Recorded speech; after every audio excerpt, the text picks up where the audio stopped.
মাত্র 1 সেকেন্ডের ভুল আর একজন বিজ্ঞানী হারিয়ে ফেললেন নিজের জীবন। 1946 সালে একজন বিজ্ঞানী একটি ভয়ঙ্কর নিউক্লিয়ার এক্সপেরিমেন্ট করছিলেন। তার নাম ছিল লুইস স্লটিন। তার সামনে ছিল একটি ছোট্ট প্লুটোনিয়াম কোর, যাকে বিজ্ঞানীরা ডাকত ডিমন কোর। এই এক্সপেরিমেন্টে তিনি দুইটি ধাতব অংশ খুব কাছাকাছি আনতেন, যাতে নিউক্লিয়ার রিঅ্যাকশন শুরু হওয়ার ঠিক আগের মুহূর্তটা দেখা যায়। কিন্তু পুরো এক্সপেরিমেন্টটা তিনি করছিলেন শুধু একটি স্ক্রু ড্রাইভার দিয়ে। হঠাৎ এক মুহূর্তে তার হাত ফসকে যায়।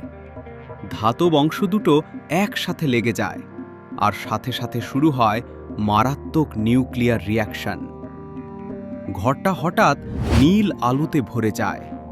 তিনি দ্রুত সেটাকে আলাদা করে দেন যাতে ঘরের অন্য সবাই বেঁচে যায়। কিন্তু সেই কয়েক সেকেন্ডেই তিনি মারাত্মক রেডিয়েশনের শিকার হন।